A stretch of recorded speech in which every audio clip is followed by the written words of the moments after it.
Transformer earthing resistance value पर चर्चा करेंगे। वीडियो को लाइक, कमेंट और सब्सक्राइब करें। ट्रांसफार्मर अर्थिंग के 3 डायमेंशन हो सकते हैं। एक बॉडी अर्थिंग, ये सपोर्टिंग चैनल से लेकर आउटर टैंक जो है ये बॉडी ट्रांसफार्मर की बॉडी है, इसके बॉडी को अर्थ करना है। दूसरा, ये यदि स्टार कनेक्टेड है तो ये आर वाई बी फेज और ये न्यूट्रल, इस न्यूट्रल पॉइंट को अर्थ करना।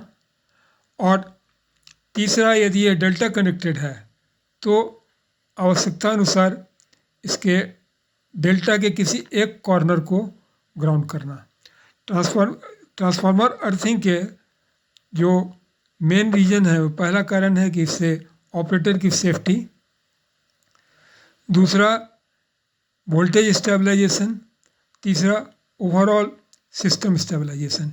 न्यूट्रल में यदि वोल्टेज ये न्यूट्रल अर्थ नहीं रहा तो वोल्टेज स्टेबलाइजेशन नहीं होगा और किसी भी अनबैलेंसिंग के कंडीशन में किस फेज में कितना वोल्टेज होगा वो ये अनप्रेडिक्टेबल हो जाएगा। डेल्टा पॉइंट अर्थिंग का जहाँ तक सवाल है तो कॉर्नर ग्राउंडिंग किया जाता है 3 वाइंडिंग ट्रांसफार्मर में वोल्टेज सिस्टम स्टेबलाइजेशन के लिए। और बॉडी अर्थिंग तो जैसा कि अब बताया जा चुका है। बॉडी अर्थिंग का क्या सिस्टम है कि इंडियन इलेक्ट्रिसिटी रूल के अनुसार किसी भी non current carrying metallic part, मतलब ऐसा मेटालिक पार्ट जिसके थ्रू करंट नहीं फ्लो करता है, वो कम से कम 2 पॉइंट पर अर्थ रहेगा। तो ये एक पॉइंट मान लिया यहाँ रहा अर्थिंग का, दूसरा यहाँ रहा, ये कम से कम, और ये एक यहाँ जुड़ जाएगा, एक यहाँ जुड़ जाएगा। तो कम से कम सेफ्टी के लिए यह 2 पॉइंट पर अर्थ रहता है। और न्यूट्रल एक इंडिपेंडेंट अर्थिंग रहेगा इसका।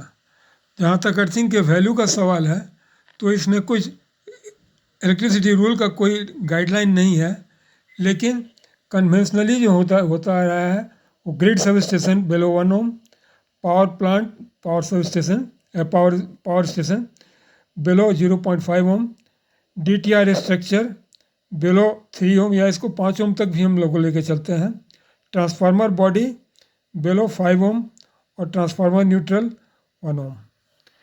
इस वीडियो में इतना ही। Thank you, stay safe, happy learning.